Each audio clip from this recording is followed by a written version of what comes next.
In 1937, skeptics dubbed Snow White and the Seven Dwarfs as Disney's folly, anticipating a disaster. Instead, it became a cinematic triumph. It was America's first full-length animated feature film and set the foundation for what the Walt Disney Company would be built upon. Regardless if you love it, hate it, or don't have any particular opinion of it, this little angelic voiced lady and her seven dwarf friends should be respected for what it did for animation and cinema as a whole.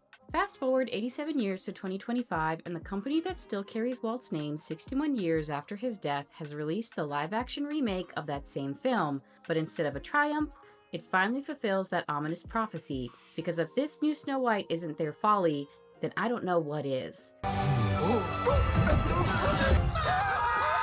This movie is not only bad, it's a mess, and we're going to talk about it. But if you care at all about spoilers, turn back now because I'm not holding back on the changes and baffling decisions that make this film an embarrassing entry to Disney's live-action lineup, which is saying something because the fact that they keep turning out these live-action versions of their own better-made animated versions is embarrassing enough. Snow White, and yes, that's just Snow White since they dropped the "and the Seven Dwarfs" part, is a bewildering misadventure that strays far from the enchanting path of its predecessor. Rachel Zegler's portrayal of the titular character lacks the innocence and charm that defined the original princess, rendering her performance as flat as a storybook without pictures. Gal Gadot's evil queen, intended to be menacing, comes off more as a laughable pantomime villain than a genuine threat. The decision to replace the iconic Seven Dwarfs with big-headed CGI magical creatures is a misstep of epic proportions. These lifeless animations fail to capture the camaraderie and distinct personalities that made the original ensemble so beloved. You can't even really tell them apart if you tried, and by the end of it they don't really even matter to the story that much, hence why they dropped the "and the Seven Dwarfs" part of the title. The film's attempt to modernize the narrative with heavy-handed pro-socialist political messaging feels as subtle as a poisoned apple, which I bet will leave many yearning for the simple, straightforward tale of yesteryear. Speaking of the plot, it has the building blocks of the original 1937 Disney Snow White, lest we forget that was Walt's spin on the classic Grimm's Brothers fairy tale, but what it leaves out, it replaces by stealing elements from other Disney fairy tales. It heavily borrows visuals and themes from Cinderella, Sleeping Beauty, Tangled, and even Moana, to name a few. The film still opens with a storybook, but this time it just says Snow White and is adorned with tiny baby creatures. That's something you'll get a lot of in this movie. Tiny, cute baby creatures, which is probably the best thing I can say about it. A narrator tells us that a kingdom is ruled by a virtuous king and queen, and their beautiful daughter Snow White, who was born during a snowstorm, hence the name. This is a change from the original story that has Snow White getting her name after her mother pricks her finger and sees a drop of blood fall on some snow, inspiring her to make a wish that she would have a daughter with skin as white as snow, hair as black as ebony, and lips as red as rose. The animated movie does not specify how Snow White got her name, so I don't really mind this change since it wasn't specified in Walt's version. Since the story of Snow White is in the public domain, there have been many versions in film, TV, and literature with varying degrees of loyalty to the source material.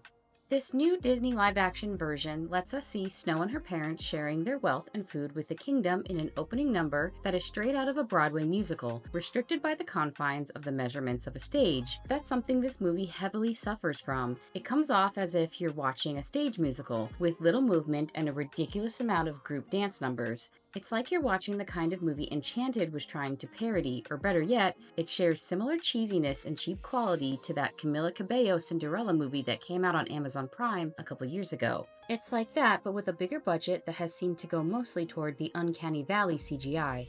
Back to the dancing. Everything is growing and prosperous. We know that because the lyrics tell us so. Snow White even gives a flower crown to another little girl that will be relevant later. Then, instead of letting the audience figure it out themselves, the narrator just tells us that Snow White's mother gets sick and dies, and the king is very sad, and enter the evil stepmother. This entire opening backstory scene is extremely Cinderella-like, but instead of being nobility, it's happening to the king and queen. They show us that the evil queen can actually do magic, rather than the 1937 film where she really just does alchemy and potions, but here she has real power, which gives off serious Maleficent vibes, taking inspiration from Sleeping Beauty. The king and his new queen are married, and she manipulates him by telling him that there is an impending invasion, sending him off to war, therefore leading to his death, even though nobody really knows if he's alive or dead at this point. But Snow White is now effectively an orphan and in the care of the evil queen, doing all her evil queen stuff, She takes over the kingdom, turning all the farmers into soldiers, and hides Snow White away in the castle, leading to all the people in the kingdom pretty much forgetting about her. Flash forward to Snow growing up and enter Rachel Zegler playing the older version. The Queen cuts Snow White's hair short, so the Lord Farquaad hair is intentional. We see the same hairstyle on her male servants, so the Queen is purposely giving her that fugly haircut. Why would Regina refer to herself as a fugly slut? Miss Smith, this is no time to be laughing. Too bad it doesn't evolve throughout the movie, though. She's just stuck with that unflattering shape the whole film, with or without the headband. Because remember, the Queen must be the fairest one of them all. Every day she asks the mirror the magic question, and as long as she gets the validation, Snow White is safe. But Snow isn't happy just sitting idly by watching her people starve. She wants to bake apple pies and share them with the kingdom like she did with her parents. Something she will never stop talking about. She constantly brings up what her father and mother did or told her, to the point it stops being sweet about halfway into the movie. One day, she catches a thief in a hoodie and skinny jeans raiding the kitchen. This is Jonathan, played by Andrew Burnap. He's giving off Robin Hood meets Flynn Rider from Tangled, but is more so Flynn since he's way more stealing from the rich to give to himself rather than Robin Hood would. They get into a debate about fairness and equity, with Jonathan not knowing that it's Snow who he's talking to, but when he tries to flee, he's quickly captured and is tied to the castle gate after Snow tries to protest his punishment. Mind you, he was caught stealing, but Snow White favors mercy and fairness above more severe punishment. She lets him go, and this plus the mirror's new affinity for Snow White leads the Queen to order her huntsman to take her apple picking and therefore kill her. He's still supposed to put her heart in a box as proof, but this is one of the many ways this movie is way more sanitized than the animated version. The Queen is neither menacing nor is anything else. The huntsman takes Snow out in her iconic dress, which, like many, I take issue with the bright highlighter coloring and overall cheap look of the dress. I swear though, this dress changes colors, or they attempted to fix it in post, because when we first see her run over the hill, the blue is her iconic royal blue color, but as the day goes on, it changes to the more teal color they settled on for the costume. We were truly spoiled with 2015's Cinderella, which I agree is the only one of these live-action films that justifies its existence and honors the original while still being able to be its own thing. Taking mercy on her, the huntsman orders Snow White to run into the forest, but not before telling her something about her father.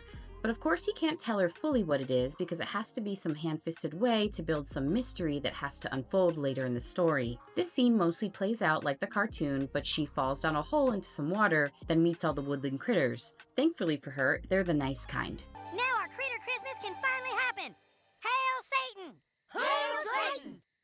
Wait, what? But this is where we mark a big divergence in her character. The animated Snow apologizes for making a fuss and getting scared in the forest, her fears manifesting as monsters and all the scary imagery. Then she picks herself up and asks the animals if there's a nice place she can stay, leading her to find the cottage, and notices how dirty it is. She cleans the place, hoping that in exchange they'll let her stay. Snow doesn't expect to stay for free. She knows she has to work for what she is given, which would have been relatable to an audience in the midst of the Great Depression era. In contrast, this Snow White doesn't say anything to the animals, and when she finds the house, she just falls asleep. No cleaning, no cooking, just pushes right in like she's Goldilocks and falls right asleep on their beds. This is where we're introduced to the 7 CGI monstrosities masquerading as dwarves in an extended hi-ho number that is straight out of the 7 Dwarfs mining ride in Disney World. After finally seeing the movie, I can confidently say there is absolutely no reason they couldn't have been played by real people with dwarfism. What's even more baffling is that one of the CGI dwarves is voiced by an actor who has played one of the 7 dwarfs before in the superior non-Disney live-action Snow White adaptation called Mirror Mirror, and the 7 bandit characters we meet later actually has a little person amongst them. These dwarves seem to possess some kind of magical ability that helps them mine, but it's not really clear to what extent those powers go. And as we'll soon come to find out, they're not really that important to the story besides giving Snow White a place to sleep for the night. So they come home, she wakes up, and they invite her to stay since she's just a princess. No cooking required, since that wouldn't be cool in a modern Disney story, you know, for a princess to cook for a bunch of men as a way to thank them for their hospitality. I know that you've told me before that your version of Snow White is different, and it's more of a 2022 version of Snow White. What did you mean by that? I mean, you know, the original cartoon came out in 1937, and very evidently so. No, we cannot have that. She wants everyone to have apple pies, but God forbid she offers to cook them something in exchange for offering her a safe place to stay. In the morning, they get into a big fight like a bunch of goofballs, laughing at Dopey in a sad change that has him being the punching bag of the group. Say what you will about the 1937 dwarves, they were never jerks to one of their own. Snow consoles Dopey, teaching him how to whistle, another thing her parents taught her, leading to the whistle while you work number. Snow dances around, giving them orders, and doesn't do anything except hand them things. She's a real taskmaster, this Snow White. You see, it's all part of her being the leader her father meant her to be.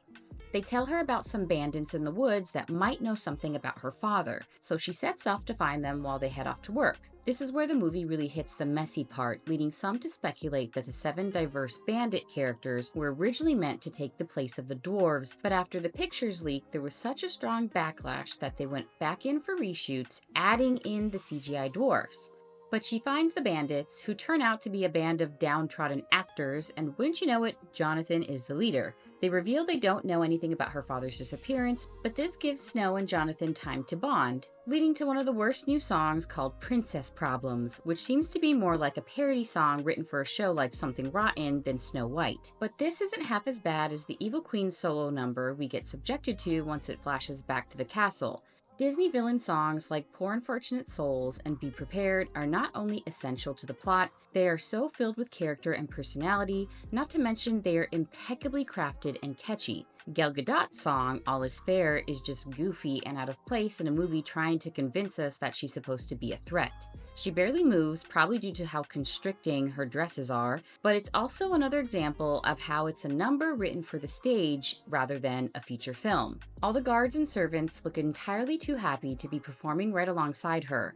And I'm sorry, but she cannot sing. She's a beautiful woman, but can't sing, and yes, Rachel Zegler can, and very well at that, but applauding her for something that should be the bare minimum is like praising someone for having the minimum requirements for a job. It's sad that's where we've come, when back in the day it was expected that you would be able to sing when in a musical movie. But then Hollywood started prioritizing the casting of big-name actors over singing ability, leading to movies like the live-action Beauty and the Beast. Emma Watson. I will never understand that casting.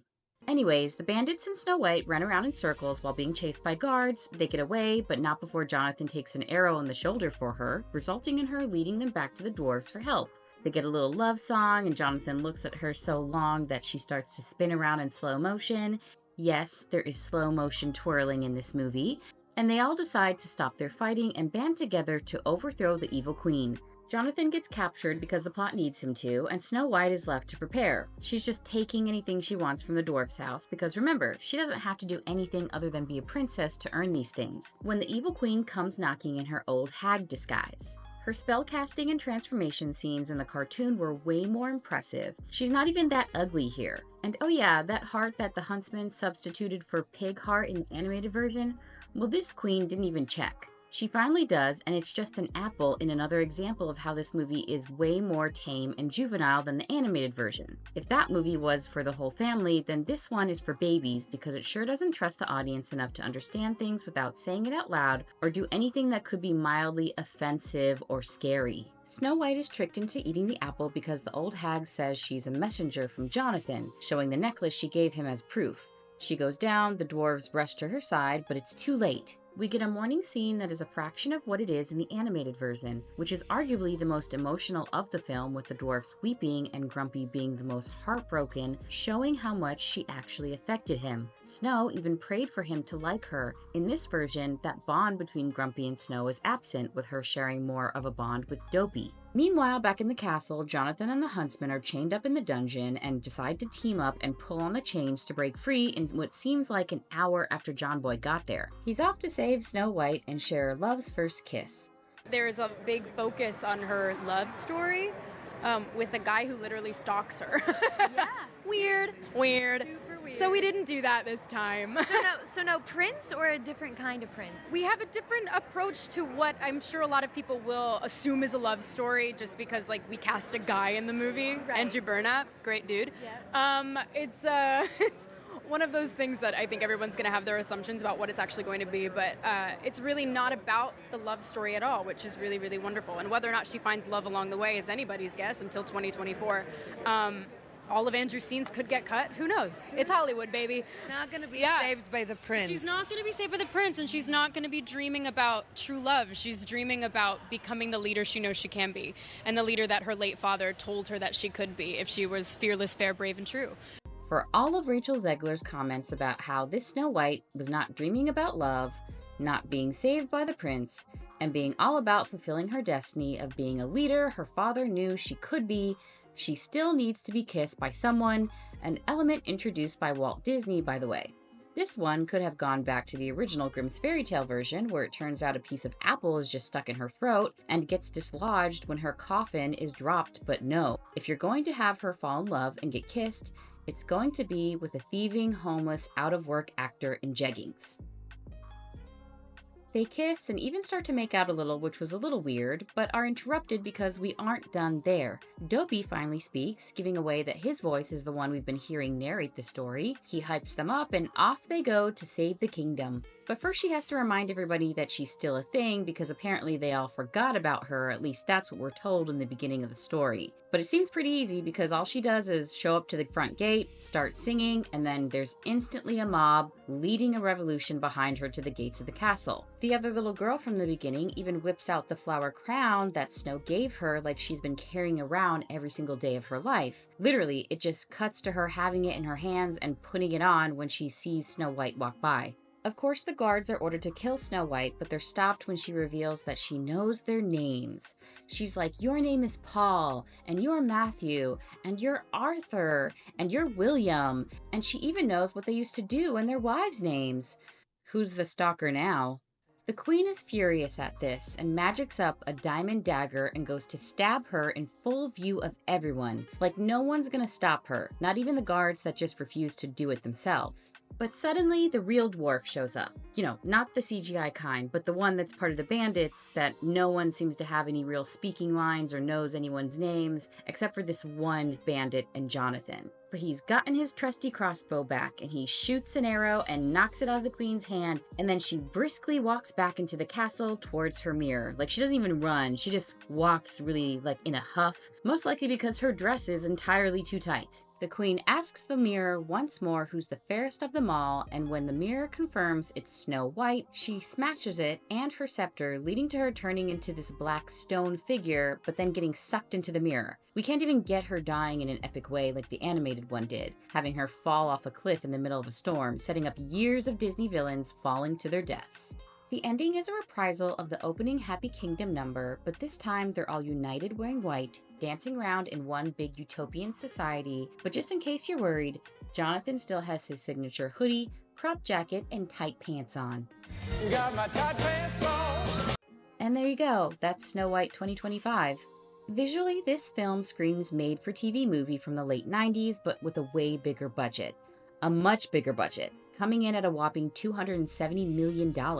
It's filled with garish colors that are completely out of place with the medieval setting, and obviously fake sets that do little to immerse you in a realistic fantasy world. It's safe to assume they drew inspiration from Thomas Kincaid paintings. The color grading that switches between an overly saturated yellow filter in the forest to cold bluish gray when back in the kingdom, while I can see what they were trying to do, it just comes off as muddy. The new musical numbers, while forgettable at best, lack the melodic allure that once had audiences whistling while we worked. Gone are two iconic I Want songs, those being Someday My Prince Will Come and I'm Wishing, and are replaced by Pasek and Paul's poppy upbeat tunes that are more introspective rather than being used to move the plot along. And I can't be the only one who noticed that the new Waiting on a Wish song sounds eerily similar to How Far I'll Go from Moana.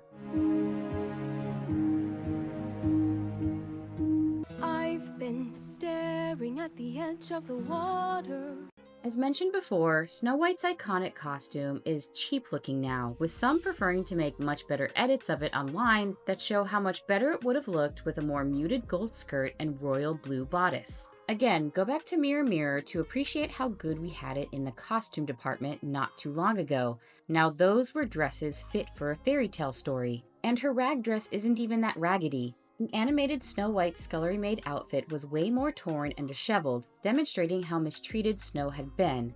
This Snow White doesn't seem to be doing all that bad. Aside from not being able to rule, which she keeps going on and on about, she better end up being a good ruler because for all the talk, we aren't given any real reason outside that it's her birthright and that she plans for everyone to share everything.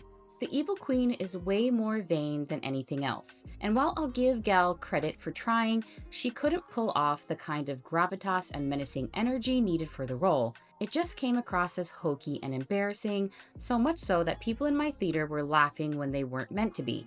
If you want to see a good example of an evil queen effectively hamming it up, look no farther than Lana Parrilla's portrayal of Regina in the series Once Upon a Time. Now, she had presence, and while still cheesy, it was what the show was going for anyways, and they were very self-aware about it.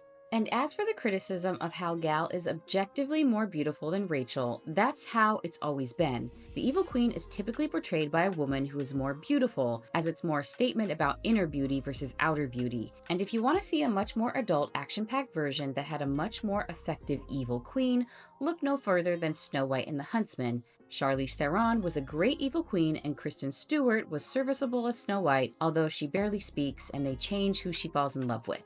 And as for Rachel Zegler, she's a perfectly fine Snow White, especially if flat and forgettable is your thing. In an era where nostalgia is a powerful corporate currency, this remake spends it frivolously, delivering a product that is neither a faithful homage nor a compelling reimagining. And if you're anything like me, you have kids and teens in your family that are growing up in a time where they will know Disney for movies like this instead of the quality films of the Disney Renaissance.